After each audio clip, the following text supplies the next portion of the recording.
예, 본문의 말씀으로 타오르는 떨기나무라는 제목으로 함께 하나님의 말씀을 나누겠습니다.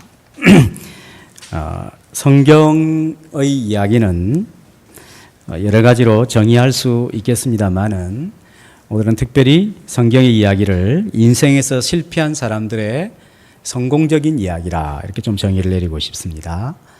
많은 실수와 실패에도 불구하고 그들이 성공했던 이야기, 그것이 바로 성경의 이야기라고 할 수가 있습니다. 그래서 성경을 살펴보면 나 같은 사람도 있구나. 이 사람 나보다 참 훌륭한 사람이네. 근데 이 사람 참 나보다도 부족한 사람이네. 그럼에도 불구하고 이렇게 아름다운 열매를 맺는 사람들로 바뀌었구나. 이런 느낌을 공감을 할 수가 있는 것입니다. 우리가 잘 아는 믿음의 조상 아브라함은 거짓의 사람이었죠. 자기의 그 불리함 때문에 아내를 여동생이라 속였던 그런 전적이 있었던 사람이었습니다. 그런데 그가 성공의 사람이 되죠. 믿음의 조상으로 불리는 위대한 사람으로 바뀌게 됩니다. 야곱은 그 별명이 사기꾼이었습니다. 사기꾼.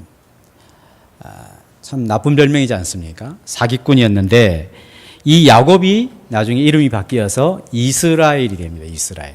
지금도 이스라엘 아시죠? 한 나라가 되지 않습니까? 승리자라고 하는 이름으로 바뀌게 되었습니다. 또 라합이라고 하는 여인은 과거에 전적이 있었던 여인입니다. 이 여인의 전적은 창녀였습니다. 창녀. 이 창녀였던 여인이 예수님의 족보에 오르는 믿음의 여인으로 바뀌게 된 것이죠. 자, 이렇게 실패했던 사람들, 또 실수가 있었던 사람들, 또 과거에 부끄러웠던 과거가 있었던 이런 사람들이었지만 이런 사람들이 어떻게 성공적인 사람들로 바뀔 수 있었을까? 그것은 바로 이들에게 하나님이 되어 주셨기 때문입니다. 그들의 실패 속에서, 그들의 부끄러운 과거 속에서 하나님은 그들에게 찾아가셔서 그들의 하나님이 되어 주시고 그들을 만나고 그들을 격려하여 실패의 사람이 성공의 사람이 되고 부끄러웠던 과거만큼이나 하나님을 통하여 변화되어 영광스럽게 변화되는 그런 이야기가 성경 곳곳에 등장하고 있습니다.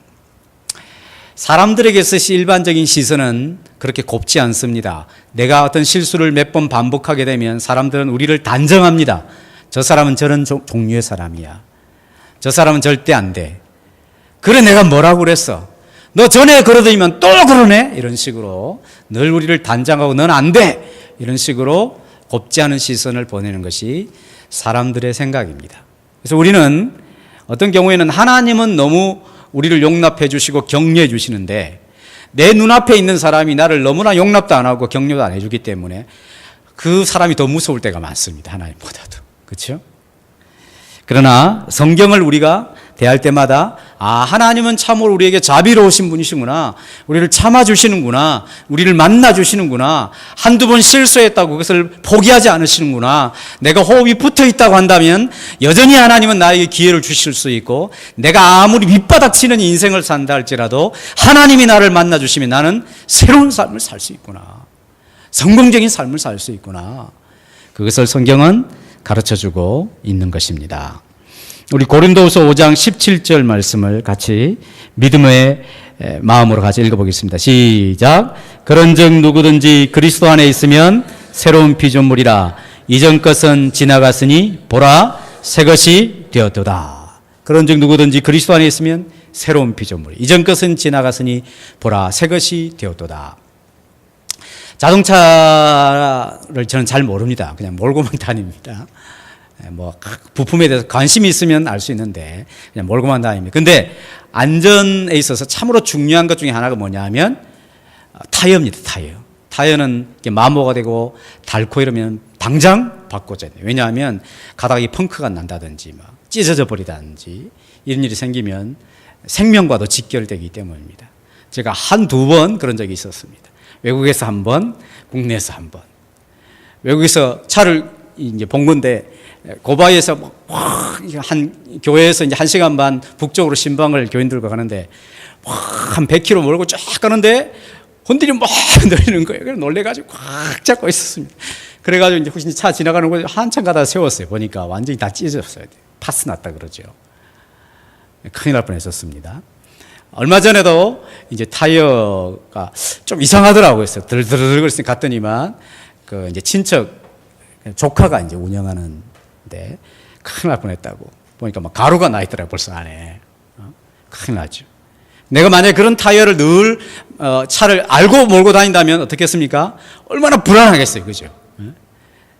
오르막길 올라갈 때, 내려갈 때, 고속도로를 달릴 때 내가 그런 타이어를 갖고 있다면 얼마나 불안하겠어요. 그러니까 이제 타이어를 다 교체를 했습니다. 교체를 하니까 타이어에 대한 걱정이 전혀 없죠. 전혀 없습니다. 타이어만 옛것이 새것으로 바뀌어도 마음의 상태나 그것이 확 달라지는데 하물며 그리스도 안에 있으면 새로운 피조물이라 이전 것은 지나갔으니 모든 것이 다 새롭게 되었도다 라고 말씀하고 있습니다. 얼마나 놀라운 약속입니까? 우리는 누구든지 새로움을 경험할 수 있습니다. 우리는 다 실수할 수 있고 우리는 다 실패할 수 있습니다. 부끄러운 과거가 있을 수 있습니다. 그러나 하나님께서 우리를 찾아와 주시고 우리를 새롭게 하시면 누구든지 새로운 피조물이 될 수 있습니다. 오늘 본문에 등장하는 모세는 40년 전에 큰 실수를 했던 사람입니다. 어떤 사람입니까? 사람을 죽였던 살인자였어요. 살인자. 40세에 이집트의 왕자가 되어서 자기는 히브리인이었죠. 그래서 자기 민족이 이 이집트 백성들에게서 고난을 당하고 있고 노예 생활을 하는 것이 어떻게 생활하고 있는가 한번 알아보러 갔더니만 공사장에서 이 이집트 그 공사판의 감독이 자기 민족을 막 학대하는 거예요. 그 막 분노가 치밀어가지고 보니까 아무도 없는 것을 보고 한 대 때렸는데 어떻게 때렸는지 모르겠지만 그냥 가버렸어요. 죽어버렸어요. UFC 나가도 되죠. 이런 사람은 가버렸어요. 그러니까 다음날 이제 또 나갔더니만 이제 자기 민족끼리 막 싸우는 거예요. 모세가 이러면 안 되지 싶어서 서로 막 말리니까 한 사람이 뭐라고 하냐면 어제는 애굽인을 죽이더니 오늘은 나를 죽이려느냐 뭐 이렇게 대드는 거예요. 자기가 애굽인 죽인 것을 이제 발각이 난 거죠. 그러면 이제 왕에게 보고가 되면 자기는 그 무슨 반역이라든지 또 이런 그 죄를 뒤집어쓰고 죽을 판이니까 도망을 가게 된 것입니다. 그게 40년 전에 있었던 이야기입니다. 지금 본문에 등장하는 모세는 80세가 되었습니다. 80세란 적은 나이가 아니죠. 그 당시 좀 오래 살았다 할지라도 적은 나이가 아닙니다. 사람들은 모세를 기억하는 사람이 없었을 것입니다. 40년 전의 모세는 말도 잘하고 군사력도 탁월하고 애굽의 모든 학문에 뛰어난 사람이고 장차 이집트 왕 파라오라고 하는 그 직위를 물려받을 대권을 물려받을 사람이었어요. 근데 지금은 40년이 지나서 아무도 그를 아는 이가 없는 그런 무명의 사람이 되고 말았습니다. 모세 또한 자기 자신에 대해서는 별로 기대하는 바가 없었을 것입니다. 이제 하나님도 자기를 다 잊었을 것이다. 이렇게 생각할 만한 충분한 40년의 기간이 지나게 되었습니다. 자신은 아무 소망이 없다고 생각했을 것입니다. 살인자로서 자기 민족을 살려보려고 자기 민족의 득이 되려고 의로운 행위를 이렇게 보여줬었는데 민족에 의하여 철저하게 배신을 당하여 이제는 전혀 평범한 그런 사람이 되고 말았습니다. 3장 1절에 보니까 그의 소유도 변변치 않았던 것 같습니다.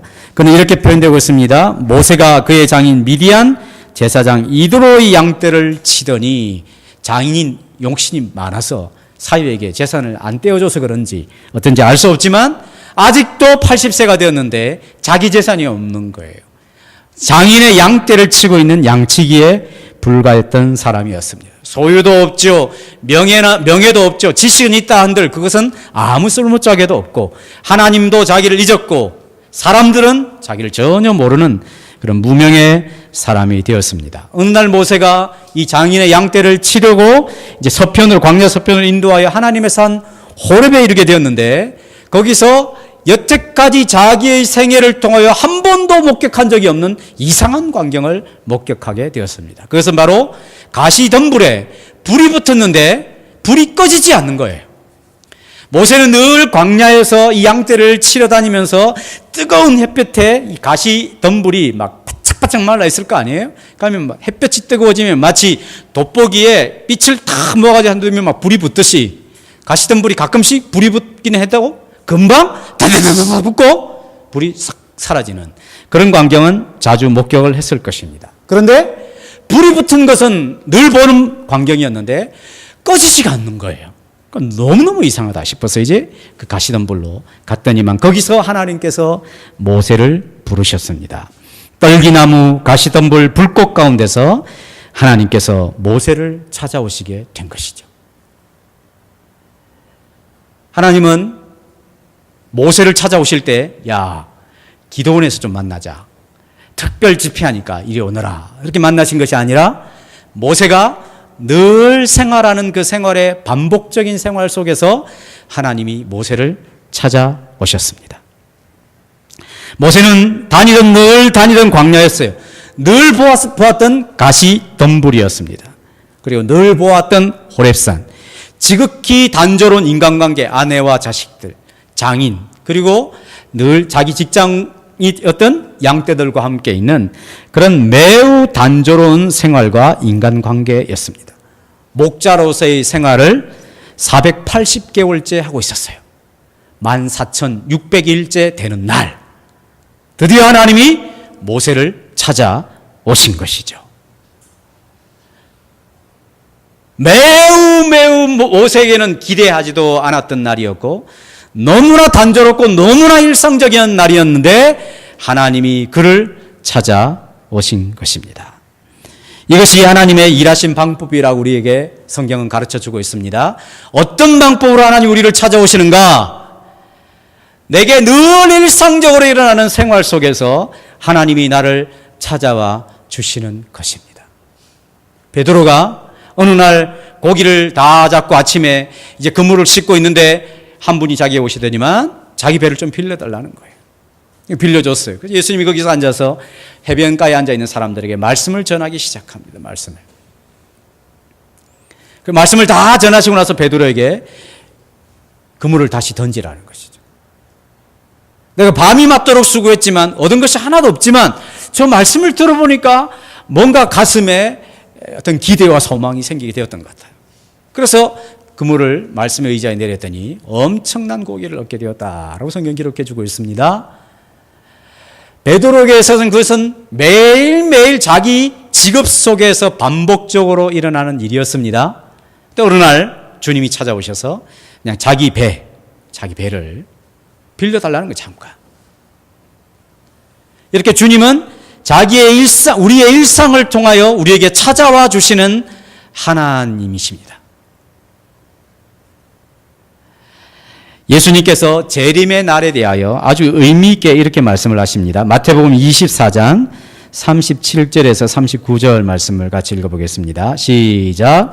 노아의 때와 같이 인자의 임함도 그러하리라. 홍수 전에 노아가 방주에 들어가던 날까지 사람들이 먹고 마시고 장가들고 시집가고 있으면서 홍수가 나서 그들을 다 멸하기까지 깨닫지 못하였으니 인자의 임함도 이와 같으리라. 인자가 임할 때, 온 세상에 심판이 임할 때 어떤 일이 일어나는가?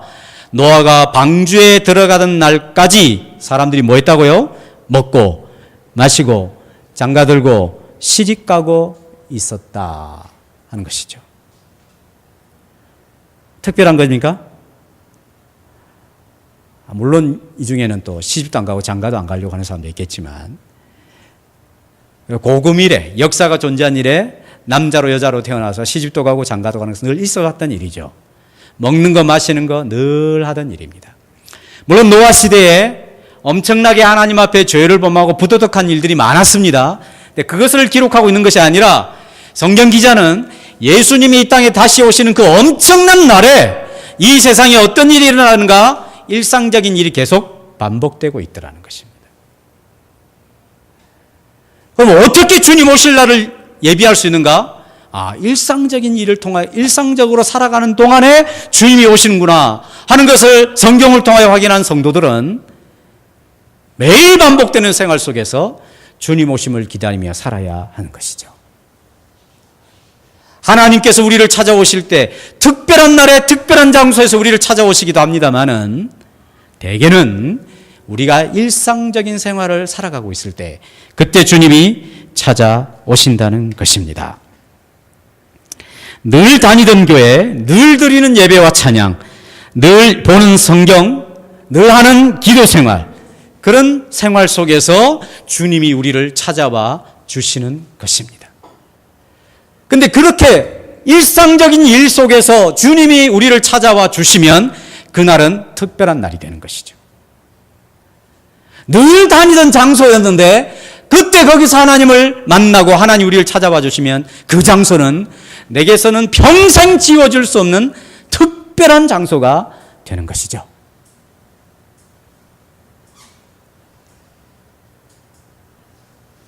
그래서 하나님 주변에 환경은 변화된 것이 없는데 이 일상 속에서 나를 찾아와 주시는 하나님을 만나게 되면 그 환경이 특별한 환경으로 변화되는 것처럼 느껴지게 되는 것입니다. 그래서 은혜를 받아야 아내를 많이 사랑할 수 있습니다. 하나님을 만나고 변화되어야 남편을 존경할 수가 있는 거죠. 아무리 남편 바꾸고 아내 바꾸려고 하면 힘을 쓰면 쓸수록 더 서로 갈등이 심해지죠. 우리 집만 또 그렇습니까? 그죠? 어떤 목사님 저에게 충고를 해줬습니다. 목사님, 목회를 할 때는 공격적으로 하시면 안 됩니다. 수비적으로 하십시오. 공격을 하려고 하면 3배나 힘이 들지만 수비하면 적은 힘으로도 잘 견뎌낼 수가 있습니다. 공격적으로 하지 마십시오. 그러시다. 여러분 사람들을 대할 때 공격적으로 너무 하지 마십시오. 막 바꾸려고 내 뜻대로 안 된다고 이렇게 하십시오. 저렇게 하십시오. 그렇게 하지 마십시오. 목사는 그렇게 할 테니까 여러분들은 그렇게 하지 마시고 수비적으로 사랑해주고 인내하고 격려해주고 용납해주고 있는 그대로 받아주시고 그리고 내가 하나님을 만나고 내 일상생활 속에서 찾아오신 하나님을 만나야 상대방이 안 바뀌어도 바뀌는 거예요. 그죠? 그러니까 내가 막 바꾸려고 애를 써서 조금 바꿔놨더니 어떻게 됩니까? 확 돌아오죠. 그냥 테이프 막 감아놨다가 탁 놓으면 팽 돌아오듯이. 그럼 어떻게 합니까? 내가 신경 쓰고 애를 쓴 것만큼 더 신경 쓰려고 막 분노가 나잖아요. 그러면 분위기 굉장히 심각해집니다. 그죠? 일상에서 찾아오시는 주님이 계십니다. 그런 주님을 만나면 내 일상은 특별한 날이 되고 특별한 장소가 되는 것이죠. 고린도서 6장 2절 말씀을 같이 읽겠습니다. 시작. 보라, 지금은 은혜 받을 만한 때요. 보라, 지금은 구원의 날이로다. 예수 그리스도께서 이 땅에 오셔서 자기의 피를 들이시고 자기의 몸을 찢으시고 자신의 생명을 들이셔서 우리의 모든 일상을 은혜 받을 수 있는 특별한 날로 만드신 것입니다. 우리가 아까 찬양했죠. 모든 상황 속에서 주를 찬양할지라. 주는 너의 큰 상급, 큰 도움이시라. 주의 얼굴 구할 때 주의 영을 부으사 주를 보게 하소서. 모든 상황 속에서 내가 주님을 찬양하며 찬양했습니다. 힘들고 어려운 일을 만나도 내가 주님을 바라보겠습니다. 내가 기쁜 일을 만나도 그 기쁨에 도취되지 않고 또 주님을 바라보고 찾겠습니다 하는 그런 태도가 아니겠습니까? 하나님께서 일상을 통하여 우리에게 찾아오신다고 하는 것은 우리의 삶을 긍정적으로 새롭게 보는 눈을 갖게 해주는 굉장히 중요한 도구가 되는 것입니다. 그래서 우리가 눈을 크게 떠야 됩니다. 마음을 열어야 할 것입니다. 하나님께서 우리의 모든 반복되는 생활 속에서 우리를 찾아봐 주시고 만나 주시기를 원하시기 때문입니다. 사랑하는 성도 여러분, 또 한 주간 또 반복되고 또 단조로운 생활 일어나게 될 것입니다.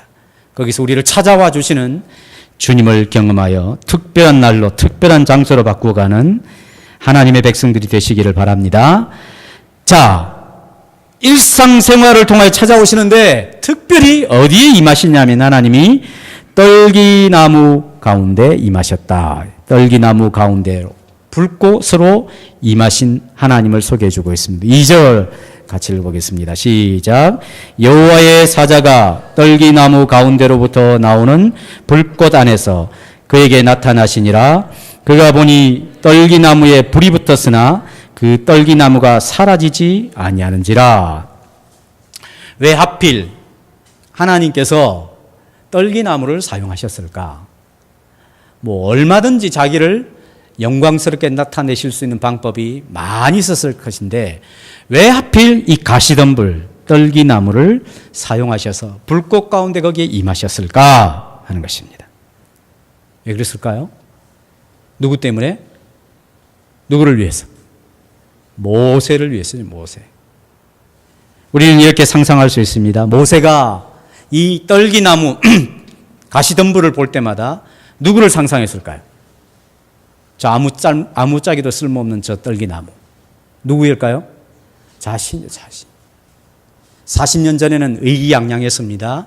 40년 전에는 하나님이 자기를 통해서 분명히 일하실 것 같았어요. 자기 아니고는 민족을 구할 사람이 없을 것 같았습니다. 자기가 가지고 있는 것이나 지니고 있는 위치나 이런 것을 볼 때 충분히 그럴 수 있을 것이라 생각을 했던 사람이었습니다.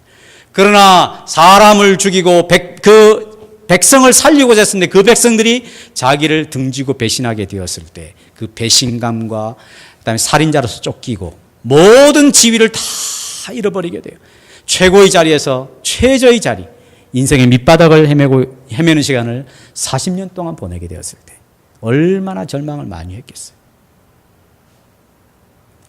제가 한국에 2008년 12월 달에 왔는데 아무것도 없이 왔습니다. 진짜 아무것도 없이. 제가 또 한국에 온다 그러니까 또 저희를 보내던 성도들 중에 몇천 또 목사님이 다 꿍꿍이 속에 있어서 한국에 자기 자리 다 알아보고 다 준비해서 간다 이런 소리까지 들리더라고요. 우리는 절망이었는데 한국에 들어왔는데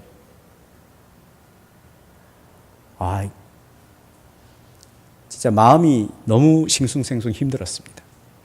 문화적으로 충격도 많이 받고 그 다음에 이 건물이 주는 위압감이라든지 그 다음에 이제 40 후반이 돼 가는데 아무것도 뭐 주어진 것도 없고 황량한 마음뿐이었습니다.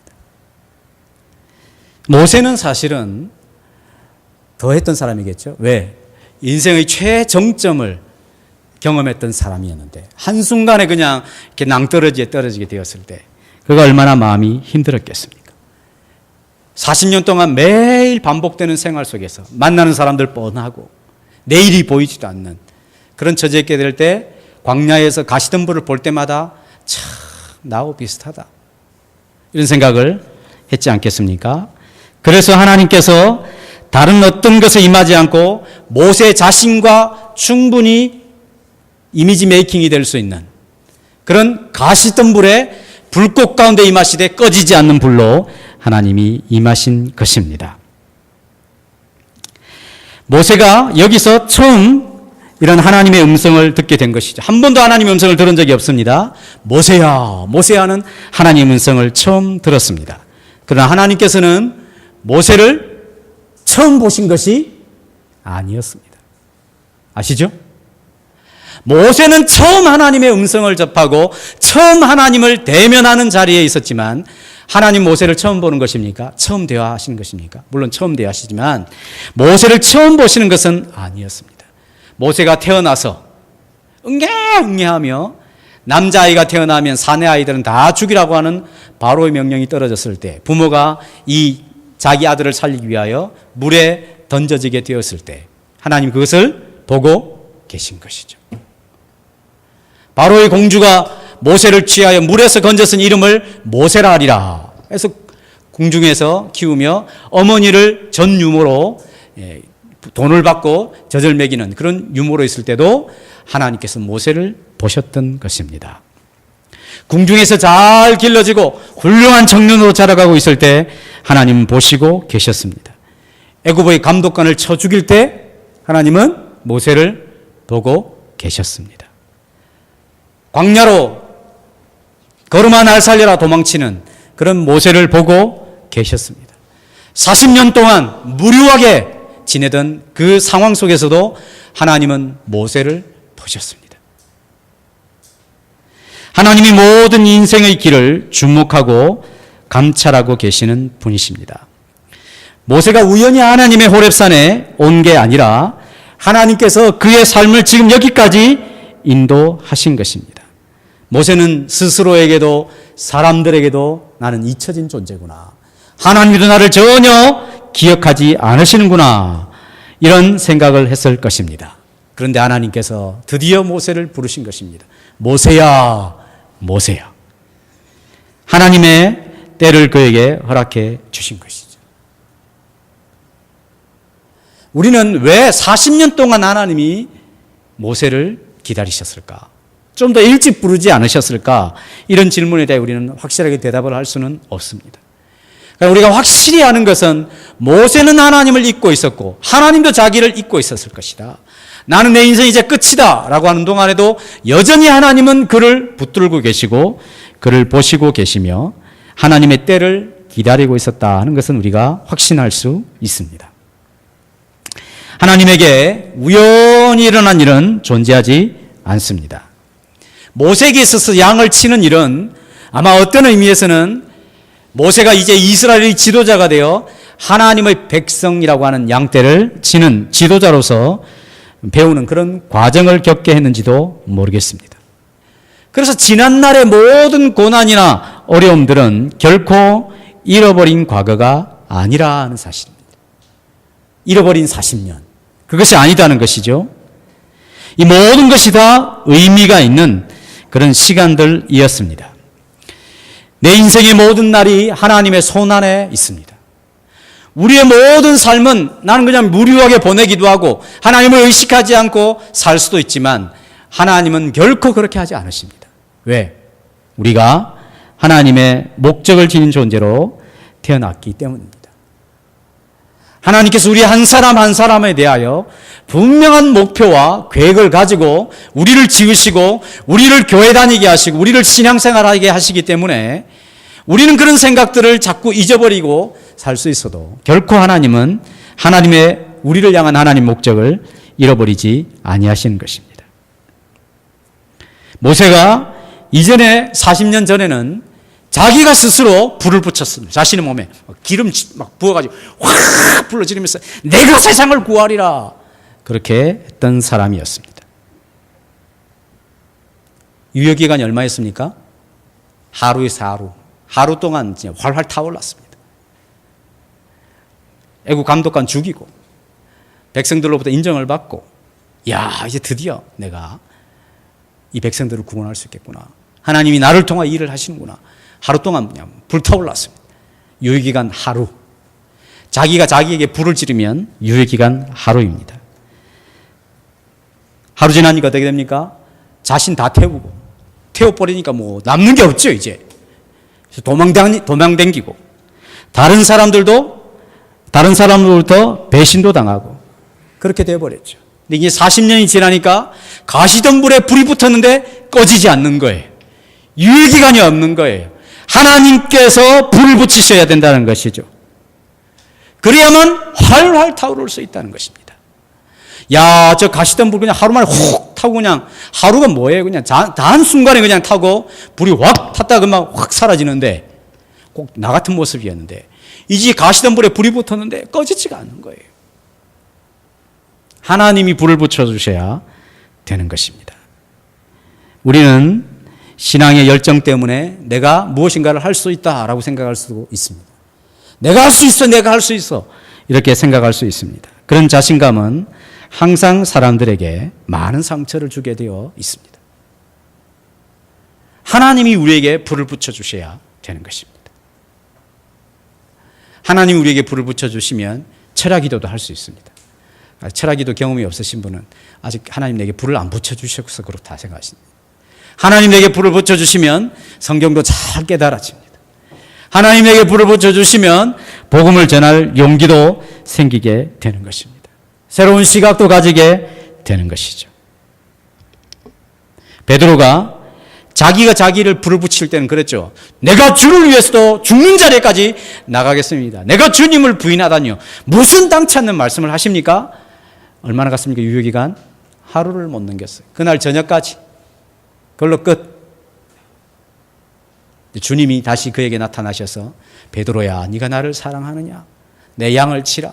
네가 나를 사랑하느냐? 내 어린 양을 먹이라.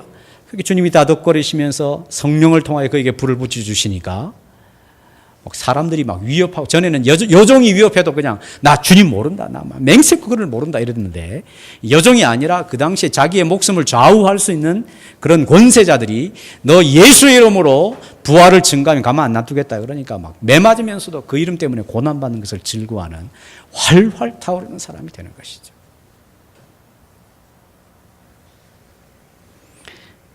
사랑하는 성도 여러분, 자기가 자신을 태우는 사람이 아니라 하나님의 성령께서, 하나님 자신이 우리 안에 열정을 주시고 우리를 불붙게 하셔서 그 유효기간이 오랜 동안 지속되는 그런 하나님의 사람들이 되시기를 축복합니다. 그래서 신앙생활은 기다려야 하는 것입니다. 기다리지 않고 내가 설치게 되면 항상 거기에는 이스마엘이 태어난다. 이스마엘이. 아브라함에게 내 몸에서 날짜가 내 뒤를 이으리라. 내게 주어진 복을 얻으리라. 그러니까 아브라함과 사라가 기다리지를 못했어요. 너무 오래 기다린 것 같아요. 그래서 사라가 아브라함에게 제안을 하죠. 여종 하갈을 아내로 취해라. 그럼 거기서 난 아들도 어쨌든 당신 몸에서 난다 했으니까. 그래서 못 기다리고 낳은 아들이 누구냐면 이스마엘이. 이스마엘이 이삭을 괴롭히고 지금도 계속 괴롭히잖아요. 그러나 기다리게 되면 이삭이 나오는 것입니다. 그 기다림은 나는 안 되는가 보다. 정말 하나님이 정말 하셔야 되는가 보구나. 요때까지 기다려야 되는 것이죠. 우린 그거 굉장히 싫어. 내가 그냥 해버리고 싶지. 하나님이 하셔야 됩니다. 여기까지 기다려줘야 하는 것입니다. 그래야 이삭이 나오는 것입니다. 우리 갈라디아서 6장 8절을 같이 읽어보겠습니다. 시작. 육체를 따라 씹는 자는 육체로부터 썩어진 것을 거두고 성령을 따라 씹는 자는 성령으로부터 영생을 거두리라. 그렇죠? 콩 심은 데 콩나고 팥 심은 데 팥나죠.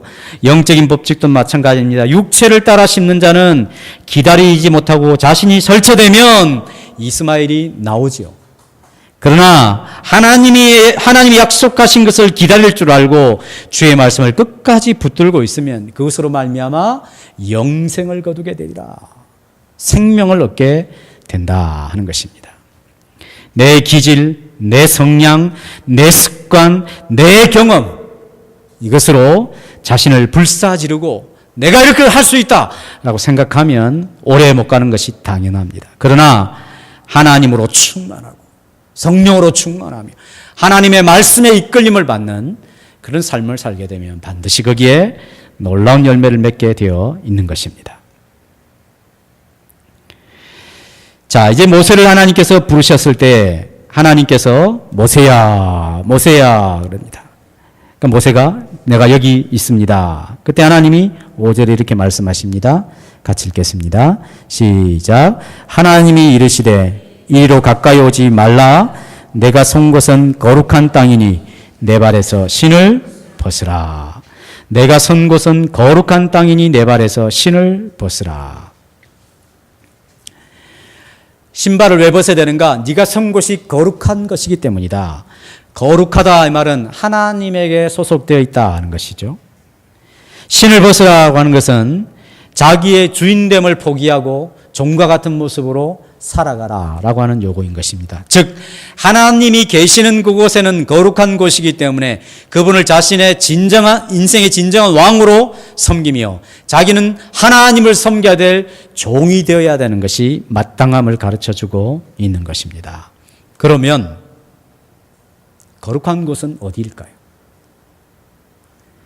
자, 여기 내가 선 곳은 거룩한 땅이라.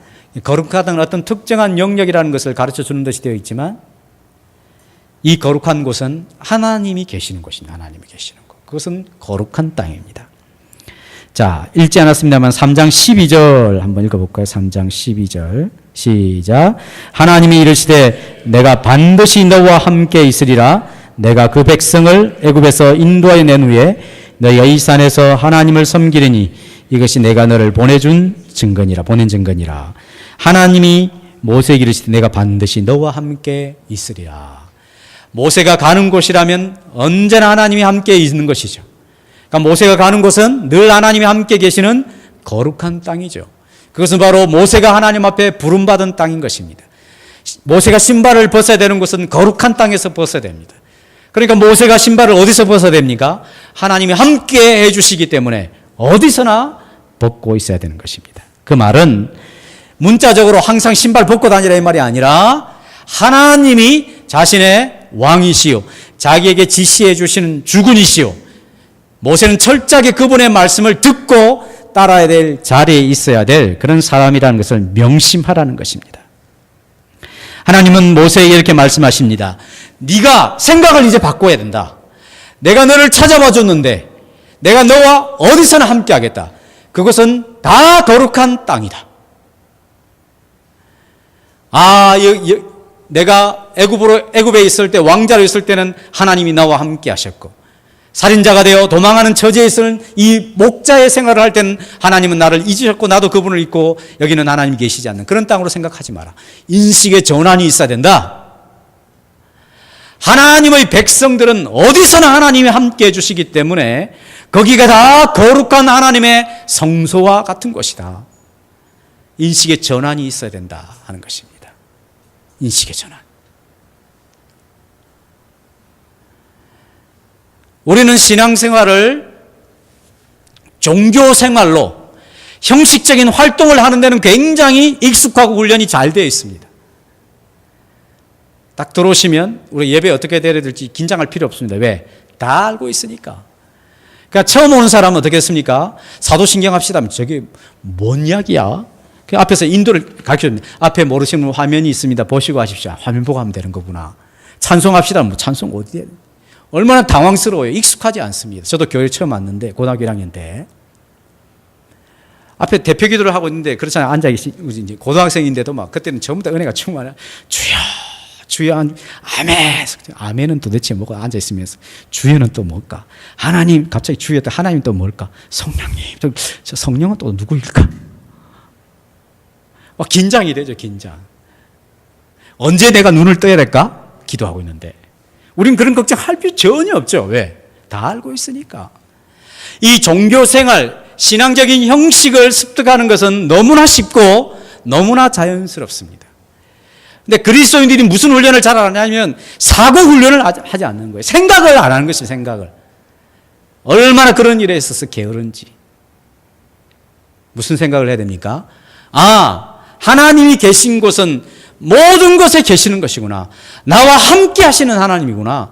성소라고 하는 것은 저 예루살렘, 이스라엘의 그 예루살렘 수도에 있는 어떤 곳에만 있는 것이 아니라 내가 살아가는 모든 삶의 자리가 하나님이 나의 왕이 되어주셔서 나를 통치하시고 말씀하시는 자리며 나는 내가 생활하는 그곳에서 하나님의 음성을 듣고 그분 앞에 반응하며 믿음으로 따라가야 될 사람이구나. 이런 의식 전환과 그 사고 훈련이 있어야 되는 거예요. 근데 그런 훈련을 잘 하지 않는 것이죠. 왜 그렇습니까? 고대거든요. 남들은 그렇게 안 하는 것 같거든요. 나만 저렇게 힘들게 살아야 할 필요가 뭐가 있을까? 또 내 본성이 자꾸 그런 것을 싫어합니다. 불편해지는 것 같아요, 내가. 그러니까 하나님 지금 모세를 불편하게 하려고 하는 것이 아니라 모세를 이 살인자를 성공적인 하나님의 사람으로 변화시키고 싶어서 그러시는 것이죠.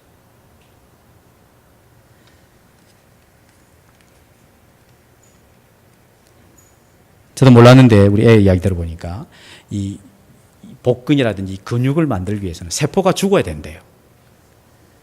세포가 죽을 때 굉장히 고통스럽답니다. 그러니까 보통 사람들은 이 세포가 파괴됐네. 죄송합니다.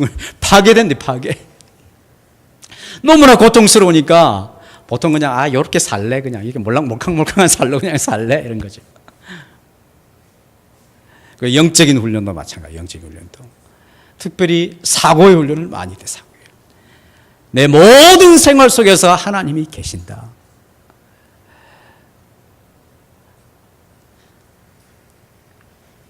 모세가 할 일이 무엇입니까? 신발을 벗는 것입니다. 자기의 주인됨을 포기하고 하나님 주인 되심을 인정하는 신발을 벗는 훈련.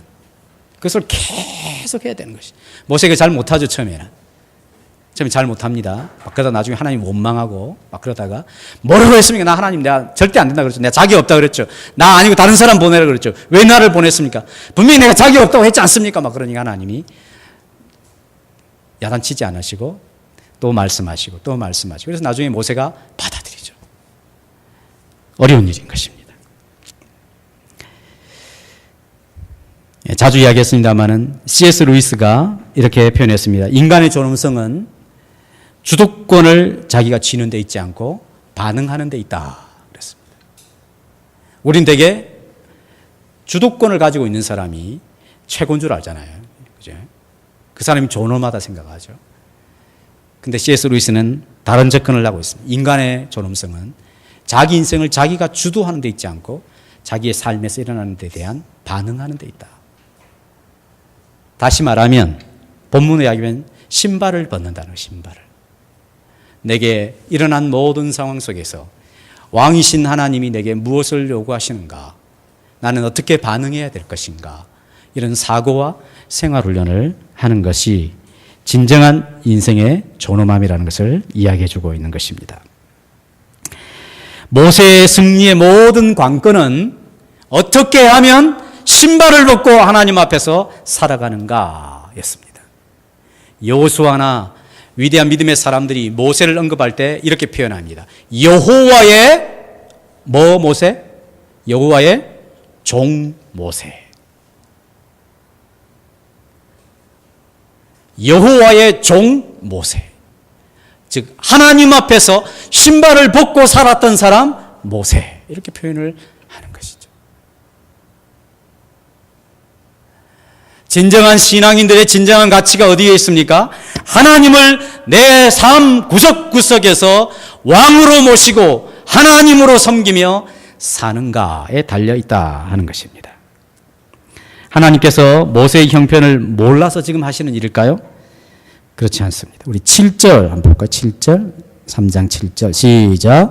여호와께서 이르시되 내가 애굽에 있는 내 백성의 고통을 분명히 보고 그들이 그들의 감독자로 말미암아 부르짖음을 듣고 그 근심을 알고 보고 듣고 알고 계시죠. 모세가 지금 어느 정도의 수준인지 백성들의 상태가 도대체 이 노예 근성으로 말미암아 얼마나 잘 바뀌지 않는 모습인지 지금 그들의 심정은 어떤지 정서 상태는 어떤지 이스라엘이 지금 어떤 처지에 있는지 모든 것을 보고 듣고 알고 계십니다. 그런데 하나님께서 이러한 모세를 통하여 놀라운 일을 하시겠다 하는 것이죠. 무엇을 통해서? 신발을 벗어라, 신발을. 그리고 8절에 보면 내가 내려가서 애굽인의 손에서 이스라엘을 건져 약속의 땅으로 이끌겠다 해놓고 하나님 뭐라고 하냐면 내가 너를 보내어 이 일을 하겠다 그러시죠. 하나님이 직접 하시는 것인데 모세를 통하여 하시겠다는 것입니다. 그 모세가 어떤 모세입니까? 신발을 벗은 모세죠. 40년 전에 자기가 자기 신발 막 짜매고 난 절대 신발 안 벗을 것이다. 이런 사람이 아니라 신발을 벗은 모세로 하나님께서 그를 통하여 하나님의 일을, 하나님의 구원을 베푸시겠다라고 말씀하십니다. 신발을 벗을 때 우리는 승리할 수가 있습니다. 바울은 이것을 가리켜 내가 날마다 죽는다라고 표현하죠. 자기의 주인됨을 포기하고 예수 그리스도께서 자신의 주인됨을 인정하며 살겠다는 것입니다. 모든 영적 전리품들은 하나님의 하나님 되심과 그분이 나의 왕 되심을 인정할 때 발생하는 것입니다. 항상 그렇게 영적 전리품이 우리에게 주어지게 되어 있습니다. 오늘 본문이 우리에게 말씀하시는 것이 무엇입니까? 우리 모두는 아픈 상처들과 과거의 실패와 실수와 부끄러움을 다 지니고 있다는 것입니다. 나는 안 그런 사람이다 라고 하면 제가 할 말이 없습니다만은 우리 다 그런 과거가 있습니다. 그러나 하나님이 우리를 보실 때는 그런 것을 다 알고 계시지만 우리를 존귀한 존재로 대하신다 하는 것입니다. 예수 그리스도의 생명을 희생하여서 우리를 그 값으로 산 존귀한 백성들로 우리를 대해주신다는 것입니다. 우리 인생을 아시기 때문에 우리의 과거의 실패와 실수와 부끄러운 과거를 다 용납해 주시며 하나님 우리를 일상생활 속에서 찾아와 주시는 것이죠. 내 고통과 슬픔과 미움과 다툼과 대화를 통해서 학교에서 직장에서 모든 일상을 통해 하나님이 나를 찾아와 주시는 것입니다. 그리고 하나님 우리를 만나셔서 그 일상을 특별한 날로 특별한 장소로 변화시켜 주실 수 있다고 말씀하십니다. 아무리 과거에 실패하고 실수가 많았다 할지라도 하나님이 우리를 찾아봐 주셔서 우리를 만나시면 새로운 사람으로 바뀔 수 있다고 주님이 말씀해 주십니다. 그리고 내가 내 힘으로, 내 지식으로, 내 능력으로, 내 경험으로 무엇을 할 수 있다는 그런 생각을 벗겨버리시고 하나님의 능력을 덧입혀서 우리로 하여금 신발을 벗고 하나님을 인정하며 하나님 그분의 왕이심을 믿고 섬길 때에 하나님께서 우리를 놀랍고 새로운 존재로 사용할 수 있다고 말씀하십니다. 우리 모두가 다 주님 앞에서 이렇게 변화되어 주께 귀하게 쓰임받는 하나님의 사람들이 다 될 수 있기를 주님의 이름으로 축복합니다. 찬양하겠습니다.